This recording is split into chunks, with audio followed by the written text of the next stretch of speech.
Hey guys, this is Joshua from Grapplezilla, and today we are going to be talking about how to make your BJJ ready for MMA. Now, MMA is an extremely dynamic sport which has been heavily influenced by Brazilian Jiu-Jitsu. Now, that doesn't mean that if you practice the art of BJJ that you'll be successful in the MMA cage, as most BJJ practitioners are not learning the art for fighting in MMA as their focus. In fact, most Jiujiteiros practice for self-defense and sport BJJ purposes, and that's totally cool. But a totally different approach is needed to succeed in the cage at the highest levels, and with certain fine tuning of your BJJ engine, you'll be a totally different animal when entering the cage and a force to be dealt with. Here are the things you need to change if you want to sharpen your BJJ for the cage. Now, wrestling is a must.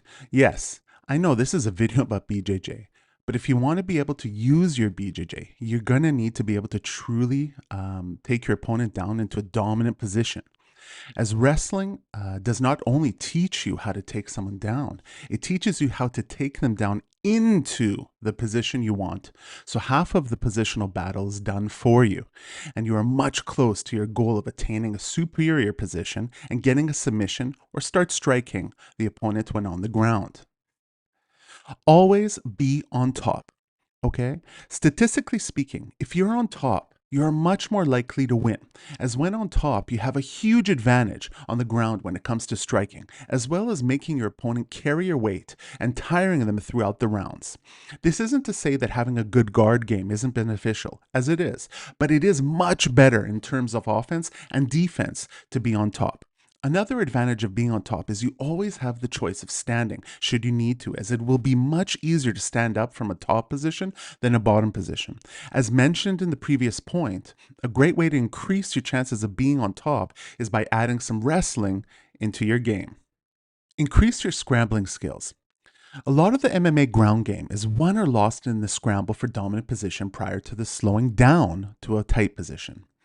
A good example would be a fighter performing a lateral drop and scrambling to get side control, while their opponent would be scrambling to take guard or reverse to a top position prior to one of the fighters winning the position, and then the fight becomes more tight in nature, which means closed positioning, not much movement, etc. Now, the best way to get better at scrambling is to add wrestling. Yes, I said it, into your training repertoire, including wrestling parterre, which is the groundwork, okay? By eliminating BJJ ground training, you train the body to fight for the pin, and in doing so, you subsequently train the fighter's brain to hustle into position or stand up and not clunker down and close a position tightly. This you can see is more of a dominant game plan that we see now in most MMA. And because of adding the parterre, these wrestlers who train in the parterre, which is the groundwork, they are always looking to hustle, scramble into top position or stand up. Know when to be tight and know when to move. If you watch all the top BJJ MMA athletes, such as Jacare, Damian Maia, Burns, Verdum, Nogueira, Bustamante, and Rodolfo, you'll notice that when in the cage, their style has a very old school taste. Now, this isn't to say that they are old school, but it is to say that they are going for high percentage moves and possessions, as well as always maintaining tightness and full pressure on the opponent when they can, as well as they move when they can, but there is no middle ground. They are never in a position where the opponent can stay within the pocket on the ground, so to hit them. It is always a case of being tight or moving with a specific goal in mind, which could be changing position, getting a sweep, or slapping on a tight submission. Learn how to properly strike on the ground. Now, top fighters all learn how to properly strike when down on the ground. It is technical, and if done properly, it can deal a lot of damage to the opponent and create great openings to capitalize on for submissions and escapes. You should learn from both top and bottom positions, and definitely learn when and how to properly upkick, as it is a very effective way to deal damage, as well as to give space for you to move back to your feet should need be. Become a master of the cage.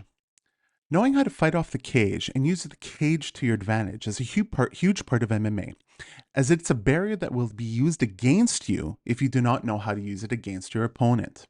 A great way to get used to the cage is to start your grappling sessions right beside a cage, or if you do not have access to a cage, then right beside a wall or corner. Another drill is to start meters away from the cage and try to stop your opponent from getting to the cage, as well as vice versa. A huge benefit of cage training is it does allow you to more easily escape the mount when you have a cage to work your feet off, if done correctly. So in the case that you're a very good guard player, the cage is only going to help you if you know how to use it accordingly. Many top BJJ fighters have lost as they simply were not used to the cage and did not have enough training to truly implement their game, as they got stacked against the cage and the victim of a savage ground and pound beating with nowhere to go. Know when to abort a bad submission attempt. MMA is not forgiving, and holding on to a submission attempt too long could place you into a very bad reversal and ultimately getting hit hard. If you're losing the submission, then change to a secure position or another submission. Now, there's a saying that a good grappler knows how to put a submission on properly, but a great grappler knows when to abort a bad submission attempt. The more you watch MMA, the more you'll see this is true for top submission-based fighters, and even fighters from many different grappling styles. Train fight specific. Creating the same fight conditions is paramount to getting a fighter prepared for MMA battle.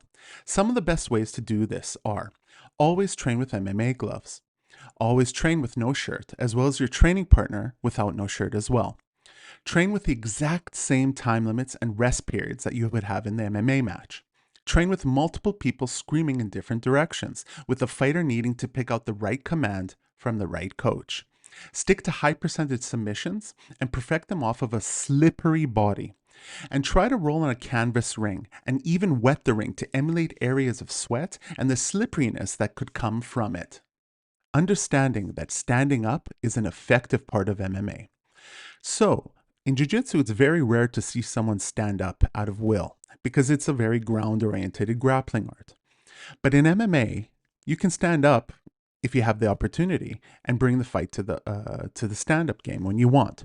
Also, understand that your opponent can stand up at any time. So this means you should train with training partners that you allow them to stand up at purpose while you're keeping them down, and vice versa, that your training partner is trying to keep you down and your goal is to stand up. Now you need to train this that you're in the middle of a ring, so there's no walls or cages around you, as well as on the cage, so you can use the cage to your advantage, either to defend against someone standing up or to use it to help you stand up to get into a top position or standing up position again. Now, in closing, BJJ truly is an amazing and combat effective martial art for MMA ring, but it needs to be trained properly in order for the practitioner to truly implement their game and use it as effectively as possible. If you add these tips to your game and to training for your MMA fight, you'll be sure to increase the effectiveness of your BJJ game for mixed martial arts. Now, I want to say thank you very much for watching this video, and like and subscribe. And we also have some great Grapazilla merchandise, shirts, we got towels, we got mugs, etc. for the grappling enthusiast. And all those purchases help to support the channel. So thank you very much. Grab, throw, and tap, and see you again.